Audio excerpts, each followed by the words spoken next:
Welcome to this, the next installment in my dialogues with whistleblowers. I'm calling the series the Aletheia dialogues, Aletheia being the classical Greek word, usually translated as truth in English, but can also be translated as reality, or an accurate perspective on reality. My previous installment was with Whistleblower, the trillion whistleblower who gave us a reality perspective from the corporate side of the state capture conspiracy. Well, today's dialogue features a whistleblower to give us a reality perspective from the state side. His name is Themba Maseko, and his book, For My Country, is now flying off the shelves. Well, Themba's story comes from deep inside the belly of the state capture beast and explains why he, as the DG of the Government Communications Information Service, blew the whistle on Zuma and the Guptas. They tried to bully and intimidate him into favouring their business interests with government contracts.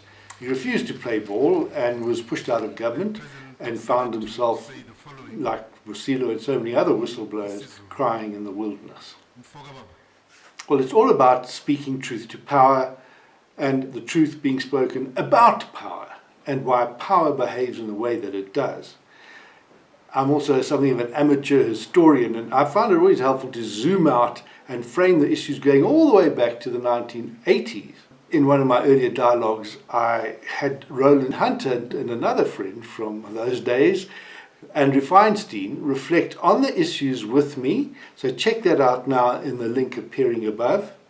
There's also a whistleblower playlist which features my other conversations I've had now with Cynthia Stimple, with Aris Danikas, who blew the whistle on alleged police atrocities in the Cato Manor unit, and most recently now with Whistleblower.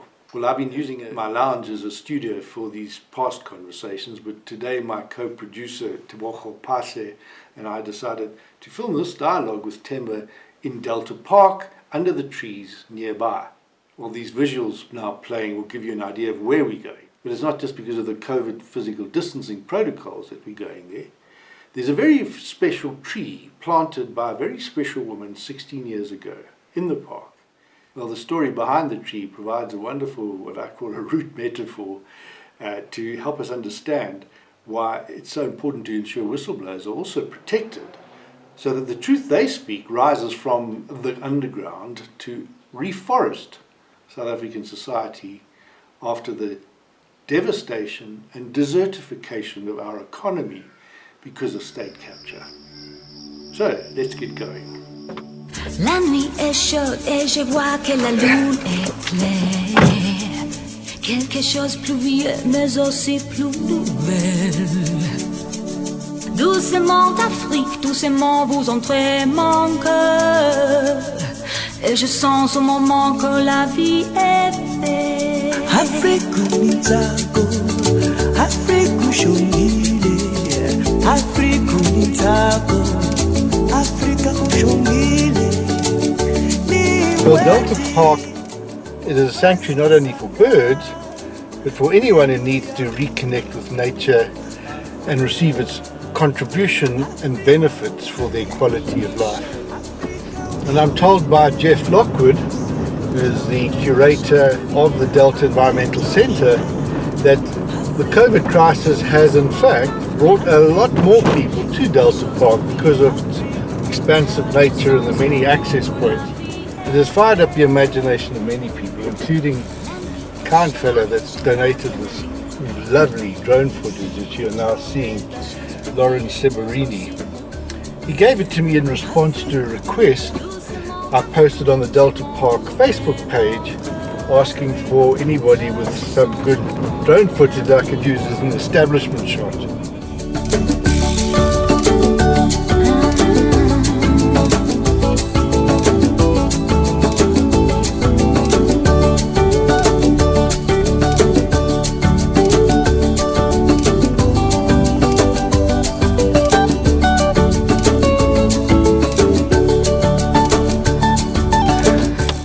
Well, if you're wondering what this lovely music is playing, and let me also thank Claire Johnson of Mango Groove fame.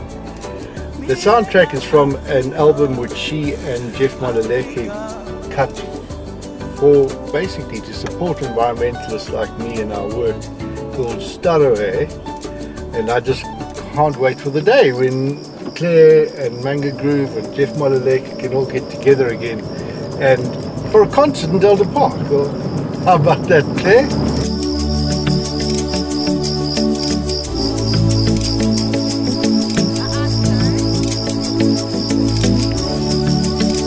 Africa nitako, Africa ushongile, Africa nitako, Africa ushongile, niweti ubasisaka.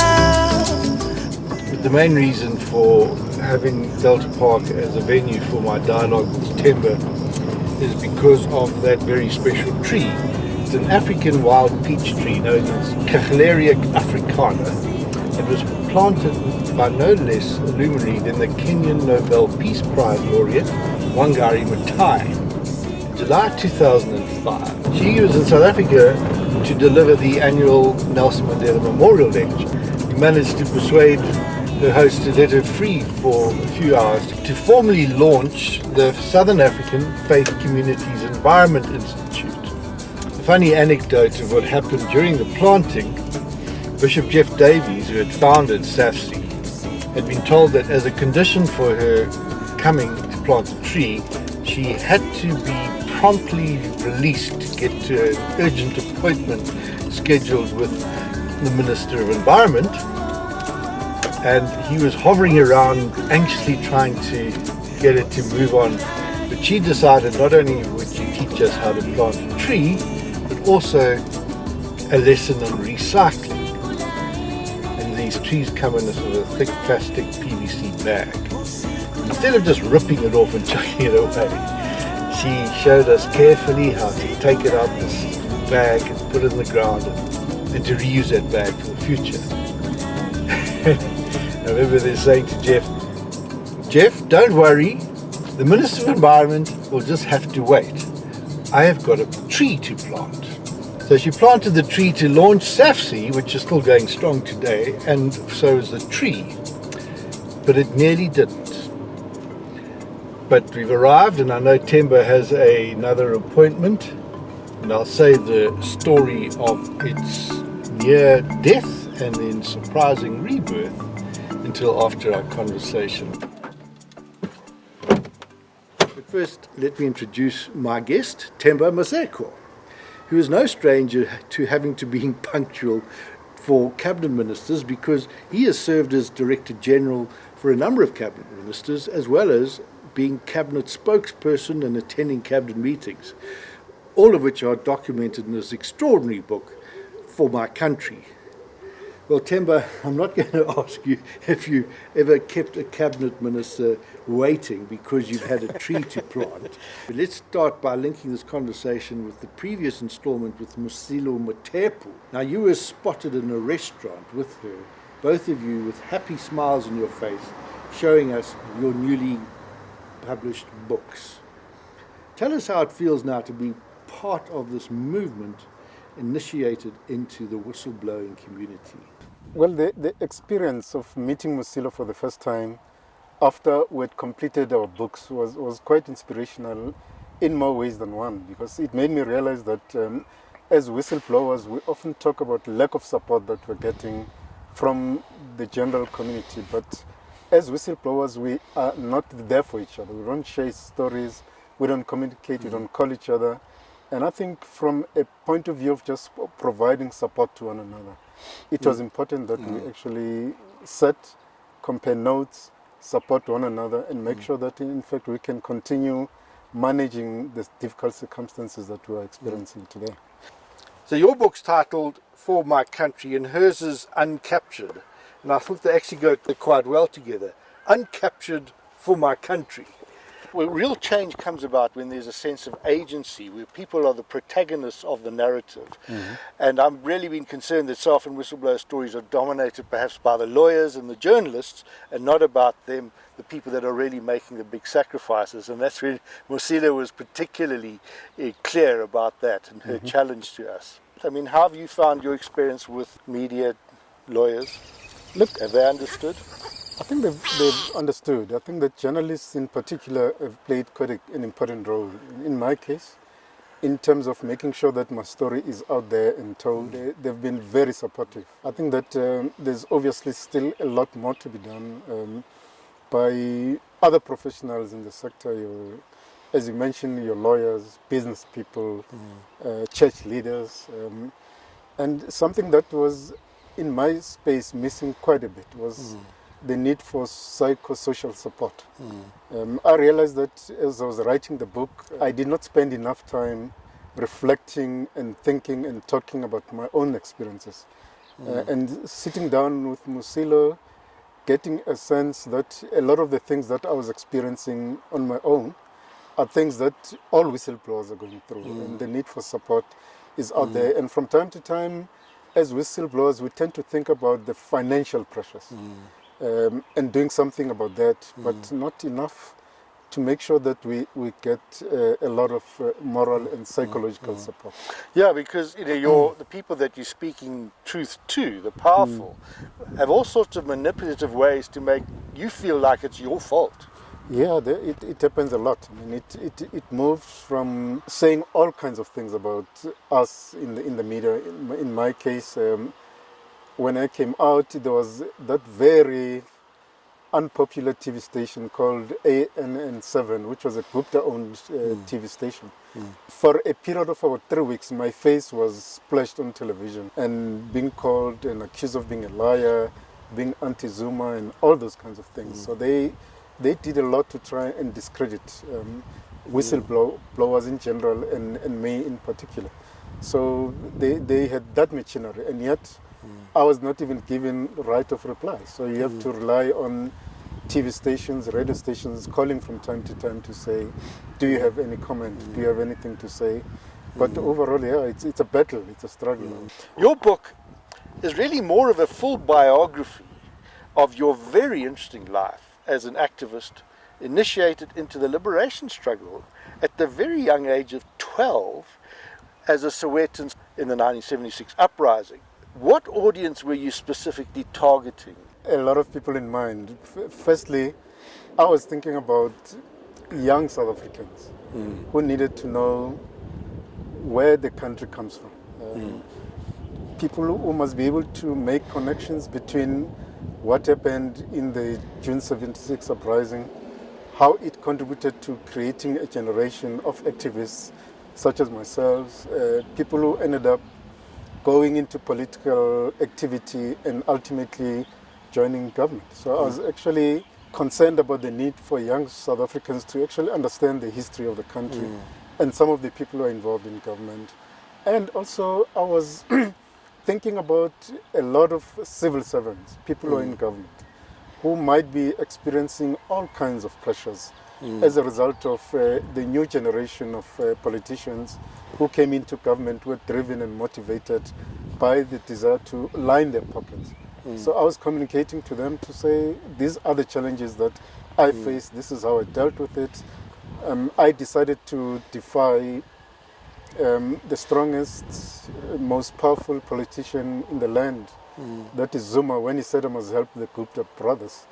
I wanted civil servants to understand what a tough choice that must have been. But I also wanted them to know that when you make these kinds of choices, correct as they may be, they may lead to all kinds of pressures that you experience. But if you have a very deep history of commitment to justice, wanting to transform our society, and wanting to see government being of service to the public, you can't keep quiet. You have to speak out, because unless we all speak out, our country is going to be completely derailed. I think that we're going to lose course of direction. Well, I'm listening to your response through the ears of a close friend of mine who coincidentally just yesterday sent me a WhatsApp. And I want to put the question that he put to me to you. Hi John, I trust you and family are keeping well. South Africa is once again sitting on a knife edge. Cyril's clean-up program of the ANC crooks and robbers is bringing us to the brink once more. If the Bad Boy Club with their slogans can capture the hearts and minds of the masses, I think we are in deep dwang. Do you have an inside take on the power dynamic at play as things come to a head? Do you think the odds are better than 50-50? What would your response be? Because Ken is representative of a lot of people that are really getting massively disillusioned and just wonder whether we're actually going to be pulled back from the abyss. Look, I think the odds are much higher than 50-50. I think that we're looking at anything between 60 and 70% of Ramaphosa actually succeeding in ridding this country of the corrupt elements. One of the major steps taken, for example, at government level, is to put measures in place to strengthen the law enforcement agencies, particularly the National Prosecuting Authority. I think that we're making progress there. The authority that's been given to the Hawks to investigate matters, the work that is being done by the Zondo Commission to expose all those who are involved in corruption and make sure that people are held accountable, I think the odds are much better as far as government is concerned.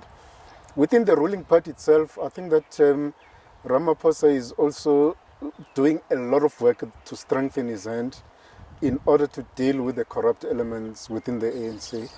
My view is that a lot of people have identified the ANC as a vehicle to achieve their corrupt ends, and there are enough people within the party who are starting to rise up and make sure that they support Ramaphosa to act against those elements who are actually using the party as a vehicle, not just to further their corrupt ends, but to make sure that they are protected from prosecution. Now, I think the moves that the president is making enjoys a lot of support from the provinces, from the branches of the ANC, and I think it's going to win. None of us ever thought that it was possible for the National Executive Committee of the ANC to act against its Secretary General, Ace Magashule. In ANC history terms, the Secretary General is like the CEO of the party. He's one of the most powerful officials. And the fact that he's now in the wilderness, is being suspended, is an indication that the party is aware that it has taken too long to act against corruption, and that unless it acted now, the country and the party were going to be derailed.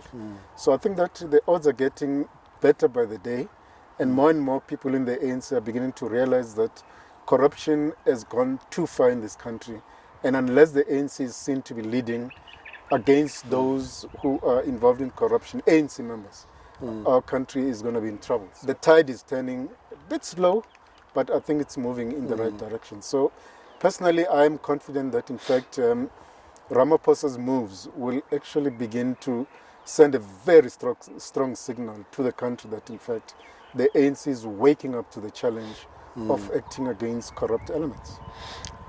Now, you talk about having gone too long. Is the ANC going to be tolerant and encouraging of whistleblowers within the party? I note in your book you talk about, you're working with Princess Stella Sikau, and how that difficulty of that relationship, and you mentioned that, she was eventually exposed for having taken a bribe, 50,000 rands, and she fell from grace. But what happened then? General Bantu Alamisa was expelled from the party. Wondered whether, with the benefit of hindsight, whether that was a critical threshold point, that the wrong decision was made. In fact, I did ask General Alamisa in preparation, I said, did you see yourself as a whistleblower? And he said, no, he didn't see himself as such. I said, but what is a whistleblower? Somebody who points out wrongdoing. And it was, after all, at the Truth and Reconciliation Commission. So my question really is the ANC, and I guess all political parties, what needs to happen to ensure that whistleblowing begins in the political parties? Because they're always interested in power, not truth. There's a minister and leader of the Women's League who once said that everybody in the ANC has skeletons in the cupboard. I think that we've gone through that phase where people were afraid to talk about corruption because they feared that their own skeletons were going to be exposed. Now, that culture existed for too long in the ANC, largely because the person who's really at the head of the party, the president, was himself implicated in acts of corruption and wrongdoings. Many ANC leaders and people have been aware of the need to speak out and expose corruption, but because of the culture that existed during Zuma's time, they were not able to speak out. Everybody knows and realizes that even the voters are becoming intolerant of corruption, and the ANC's majority has been reducing progressively over the past couple of elections, and they know that the voters will punish the party if they don't act against corruption. So what the voters are beginning to say and do during the polls and the change in the culture inside the party, I think is going to encourage more and more people to speak out and make sure that there's action taken against corrupt elements. I'm busy listening to a podcast series on revolutions in history, and I've just finished a series on the US War of Independence when the United States separated from Britain. The presenter, Mike Duncan, suggests that history is merely a running battle between power and liberty. I think it's more correctly a running battle between power and truth. Why is liberty important? Because it allows truth to come out and not suppressed by power. What can be done to ensure that truth-seeking remains the cardinal principle? Because we can ensure whistleblowers of statutory protection from the state, but the truth from the underdogs to the top dogs has to come from within the fabric of society. Some ideas on that score? As more and more people are coming out to speak, a message is being sent, and I think well received by ordinary citizens, that we should be intolerant of corruption, be it in the public sector or the private sector. People need to speak out. But government needs to send a very clear signal by strengthening the legislation, the current legislation on whistleblowing, to make sure that it doesn't just deal with labor-related issues as far as supporting whistleblowers are concerned, but it needs to be an education that is driven from somewhere. And I see civil society playing a particularly important role to encourage people to speak out, to support those who speak out, but most importantly, holding those who are involved in corruption accountable. I think nothing can send a more positive message than saying a minister or a director general or a CEO of a company being prosecuted and being locked up in prison. The images that we're beginning to see in the courts, with Zuma appearing in court in Pietermaritzburg yesterday, I think it's a very important message that is being sent out, that a former president is being held accountable for allegations of corruption against him. So when all of those messages start coming out, I think that you're going to see a culture change, not just within political parties, but in society in general. And I think we're on the right track. In response to Judge Zonda's invitation for people to make submissions on whistleblower protection, I've been putting together a submission, and some thoughts have been occurring to me as I was grappling with this. And the one question which came to me is that prevention is better than cure, obviously. I can't see our criminal justice system suddenly having the capacity to deal with it. I mean, just to give an example, recently I was down in Bazana with my clients, and I heard of a case where a woman was gang raped in Bazana. Fortunately, my source, my client, heard the screaming, went, intervened, stopped them, and identified them, and they were arrested and put in prison, awaiting trial.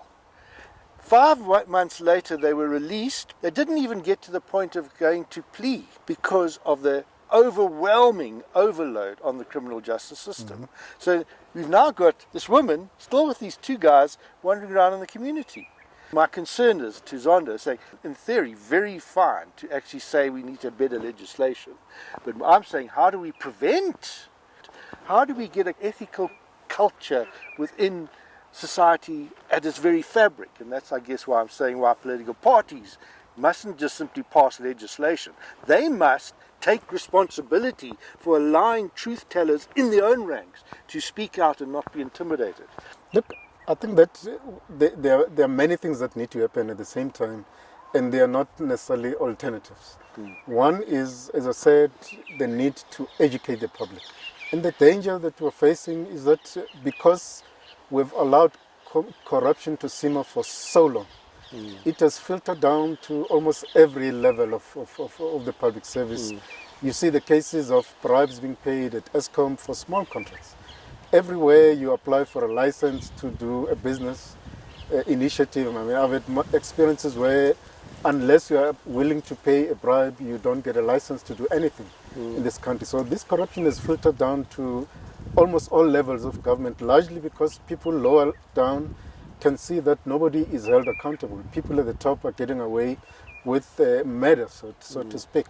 So the need to begin to educate the public on the one hand, but making sure that the public sees that people who are involved in corruption are held accountable. I think that sends a very important signal. But obviously our court system, as you say, is currently overwhelmed with so much crime cases that they have to deal with. But it is unavoidable that you have to begin to show a signal by getting people right at the top, being arrested, being prosecuted, going to jail. And I think that begins to send a right signal, but changing the culture in society in general, it's something that's going to take many years. And unfortunately, it's not just government that needs to do something about it. Yes, government has an important role to play by changing legislation and making it tougher for people to get involved in corruption. But people must be held accountable through parliament. Civil society needs to play an important role in educating the public and exposing corrupt practices. When you are applying for a license to provide a service and somebody demands a bribe, as a citizen, if you pay that bribe, you're equally responsible for the perpetuation of the culture of corruption. So educating business people to say, don't pay a bribe. If you're asked a bribe, expose it.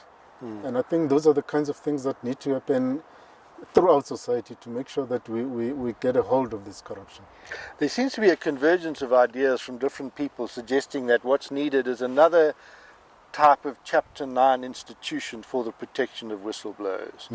And I rather like that idea. I want to know what your thoughts about it. You know, something that would obviously look at the human rights issues and things like that, and mandated by the state, but then managed and operated in a partnership with civil society. Can you see that work? Yeah, I think there's scope for that. I think that if it's a Chapter 9 institution, obviously to have the muscle and authority. Part of the difficulty with Chapter 9 institutions is that they are still state institutions in a sense, and you tend to depend on the caliber of people who get appointed into that institution. A classical example would be, for example, the public protector. If you have a Thuli Madonsela heading that institution, state capture gets exposed. If you have the current public protector appointed, or she's seen to be protecting certain politicians in government. So that's why I think, yes, we can have a Chapter 9 institution, but I would not rule out the need and the possibility for a civil society structure that's going to operate outside of public institutions that make sure that, in fact, when a Chapter 9 institution is not delivering on its promises, civil society can actually come into place. And that civil society, in my view, must be funded by business. It must be funded by international donors. And government does not necessarily have to fund it, but it can contribute.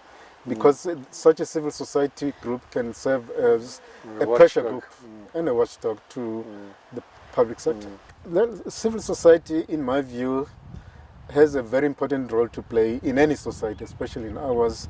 And I think that it was a mistake on our part to believe that with the unbanning of political parties, there's less need for civil society organizations. And hence, a number of civil society bodies actually collapsed after the general elections, because the assumption was that politically elected representatives will actually put the interests of citizens ahead of their own individual interests, and that has not materialized, obviously.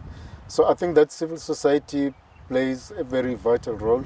But you were also greatly helped in your book. You talk about Malusi Mpilwana, Bishop, and how Southern Council of Churches were there to encourage you. Tell us a bit about that experience. In my case, yes, the churches were there. They created opportunities for us to speak out. They compiled reports about incidents of state capture and exposed the state capture themselves. The churches, and a few other civil society organizations. So I believe that if anything, business needs to extend a hand of support to civil society organizations of all kinds to make sure that they continue to support whistleblowers and encourage whistleblowers as well.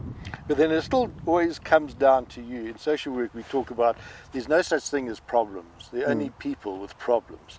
But it's also people who will suddenly have that awakening. Now, in your book, you talk about how you felt encouraged to know that you were now on the right side of history. And that gave you confidence. I mean, nobody, I think, sets out to try and be on the wrong side of history. History has not yet, in a sense, been written. What was it that gave you that sense of conviction to know that you simply had to do something that wasn't popular, that wasn't easy, that did require sacrifice? And how are you feeling now that having done that? Do you have any regrets? Look, it all started with a deep sense of commitment to do the right thing right from the days when I was a kid.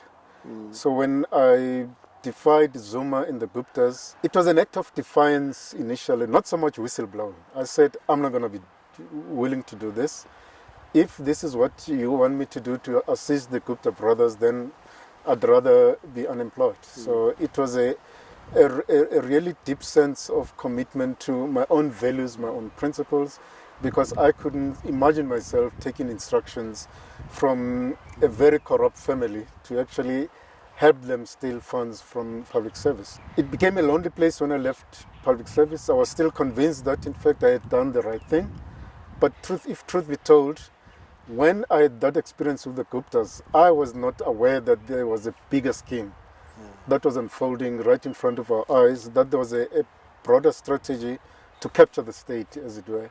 And as I was sitting unemployed at home and observing what was happening in our politics and in government, then I realized that, in fact, something bigger was unfolding. When I saw the Guptas leading Zuma into an official BRICS meeting in Durban, when I read about the landing of a Gupta aeroplane in Waterkloof, when Mcebisi Jonas said he was offered 600 million rands bribe, then I started realizing that, in fact, something terribly wrong was unfolding in our society. And I decided I'm not just going to stick with the defiance part. I'm going to speak out and expose what happened to me and begin to talk about the need for something bigger to happen to uncover what was happening in the country. And that's when I started speaking out and using the media as a platform to expose what happened to me and why I believe it is part of the unfolding project of state capture. And I realized that, in fact, unless we inform the public, unless we all rise, this Gupta family was going to take over the state. They almost did. But it was very important to expose it. And I thought civil society once again came to the fore. The media played an important role to actually expose acts of corruption, and more whistleblowers came to expose what was happening. And that's when I realized that, in fact, although the steps I took were risky, both from a financial and economic point of view for me personally, I also took some risks from a security point of view by speaking out against the president of the party and of the country. I realized that, in fact, I'd done the right thing. The struggle was always about making a personal sacrifice for the good of the nation, for my country, and hence the title of my book. For my country. I mean, what does come across in your book is the extraordinary arrogance of the Guptas, which I forget which brother it was that phoned you up. Ajay. I thought, my goodness, I try to put myself in your position. What would I do if somebody spoke to me like that? Did that not give you a little bit of an incentive to say, I'm not going to kind of take this from him? No, I tried to get a recording of that conversation from the networks. Unfortunately, I was not successful. I was extremely angry, and that's why I even used profanities in that conversation, right next to my wife. And she had never heard me swearing at somebody on work-related matters.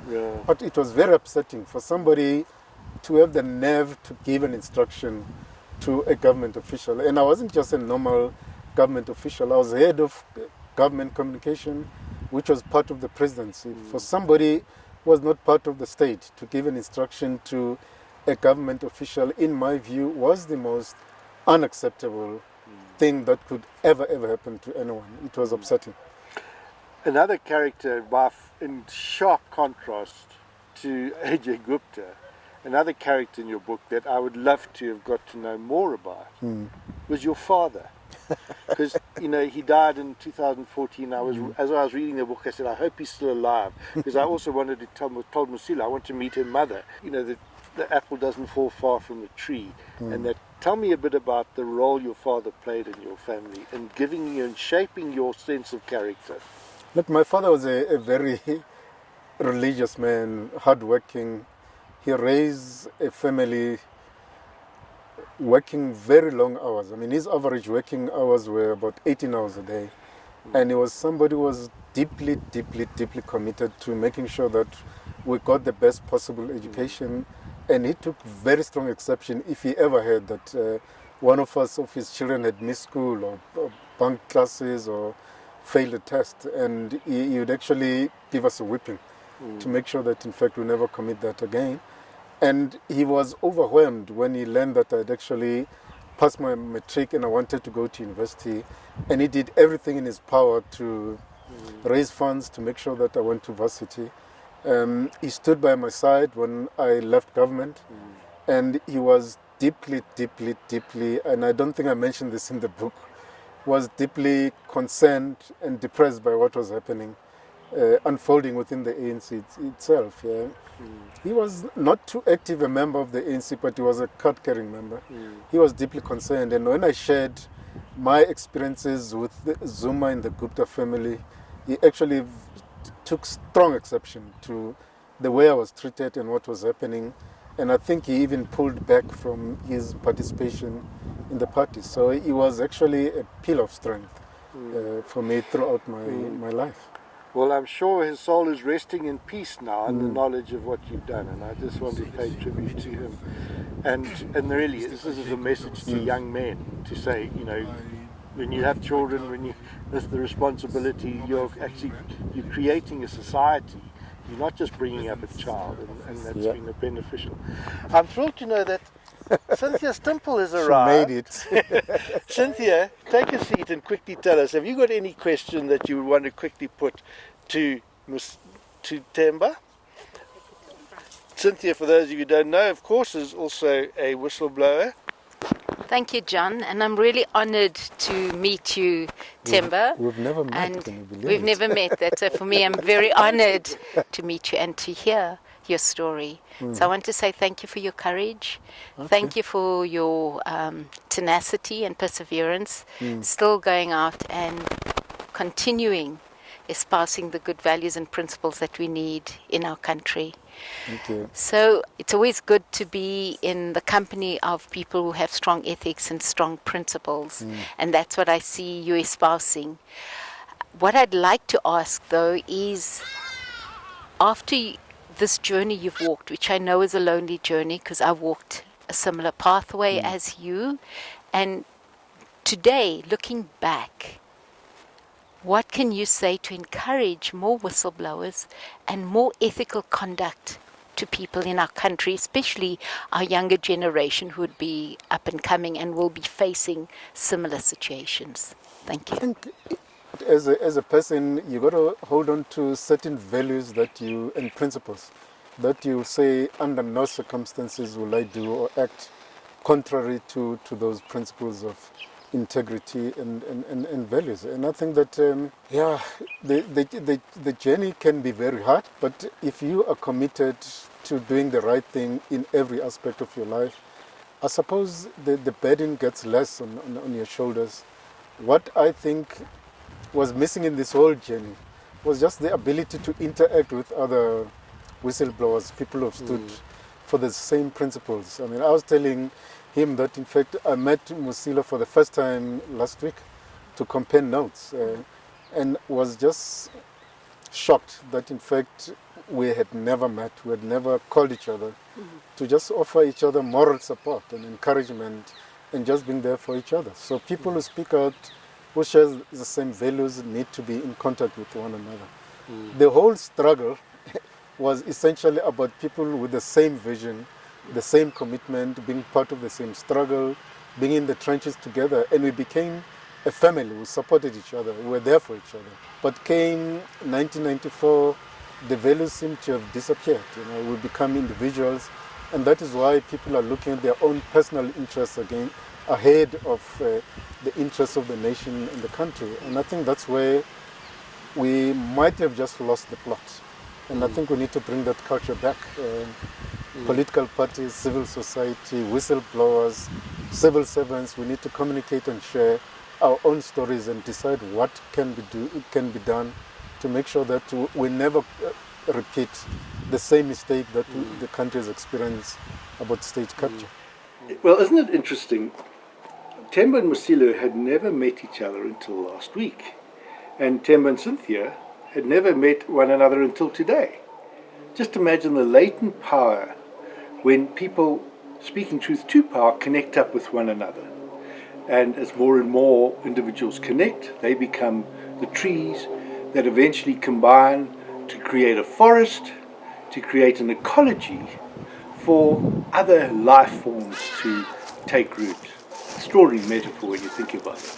We're talking about important life forms. A bee that has been set buzzing in my bonnet as a consequence of reading Themba's book is about the role of political parties, and the ANC in particular, in taking truth on board by affirming rather than ostracizing whistleblowers.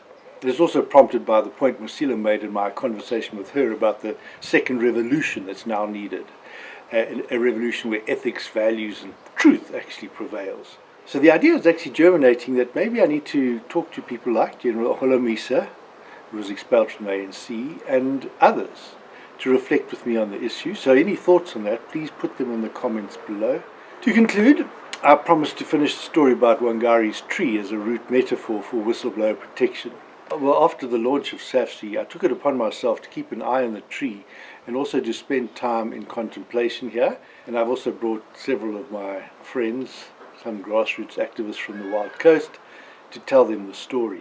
Because in one of my walks, which was about 18 months after the launch of SAFC, I noticed that the sapling was at risk from getting ringbarked by the grass cutters when they were mowing the grass.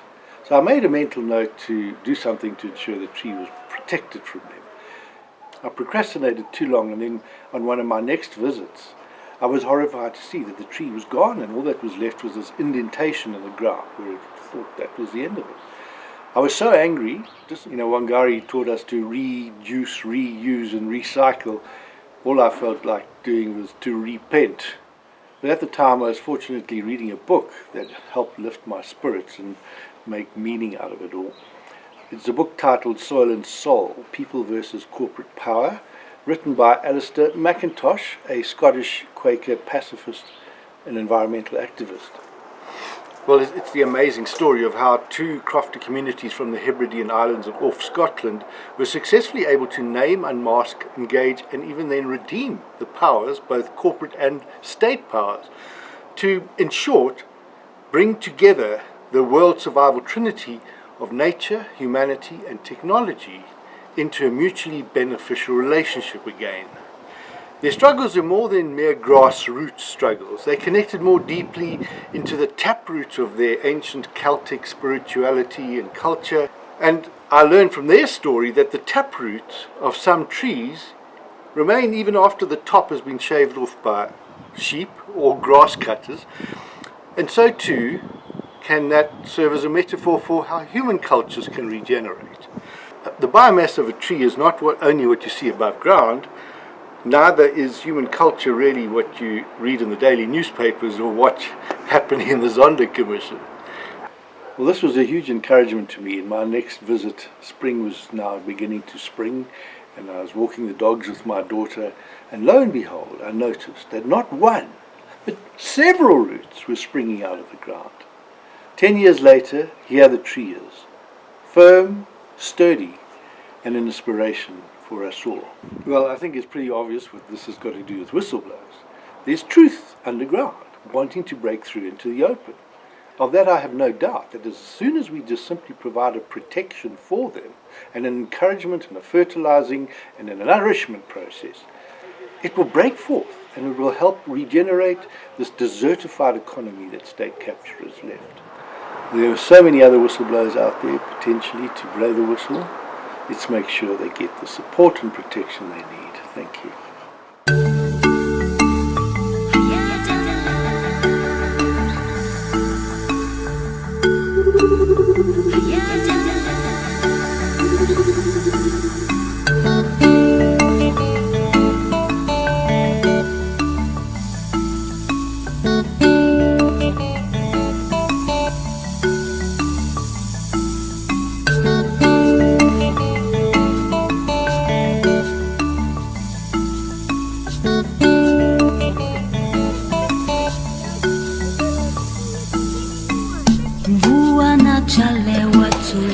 Sorry to disturb your enjoyment of this great music, another track from Starahe. With 3 quick announcements which will surely have your mouse chasing the cheese to click to subscribe to my channel and then hit the notifications button so you can get alerted to the next Aletheia dialogue. Firstly, General Bantu Olamisa has agreed to join a panel discussion on the question of political parties internalizing a whistleblowing culture within their ranks. So I'm now busy putting that together. Any questions and thoughts, please add them in the comments section below.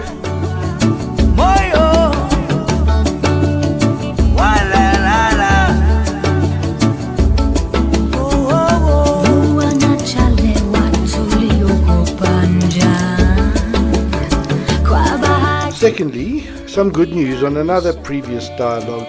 While I was busy with this edit, one of my whistleblower clients called me from Greece.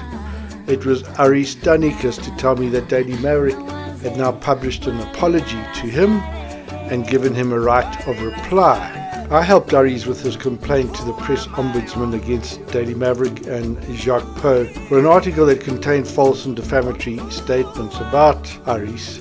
If you haven't yet watched the dialogue Cynthia Stimple and I had with Aris and his wife Shelly Ann, the link should be appearing above and in the notes below. Thanks and applause to the Daily Maverick Editor-in-Chief, Branko Breivik, as well as to Pippa Green, the press ombudsman, and her adjudication panel for ensuring that this injustice was corrected. On the same matter, I need to add that Martin Veltz, the editor of Noseweek, has also acknowledged that he got things wrong in his own reporting on the Cato Manor story back in 2014 and is busy working on a correction and apology for false reporting by Noseweek.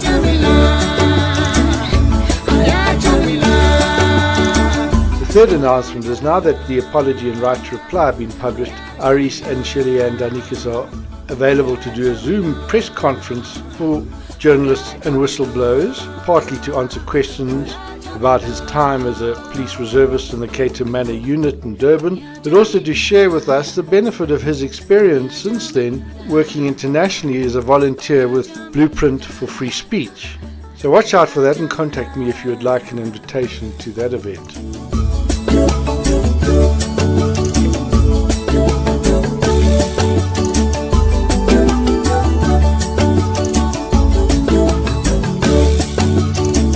Thanks again to Lawrence Seberini for the aerial footage, Claire Johnson and Jeff Malaleki for the music, Teboga Pasle for the camera work, Imageworks Multimedia for the camera gear, and not to forget Cassie and Lula for the entertainment, and of course my darling daughter Amy and good wife and main sponsor Sharon for their support.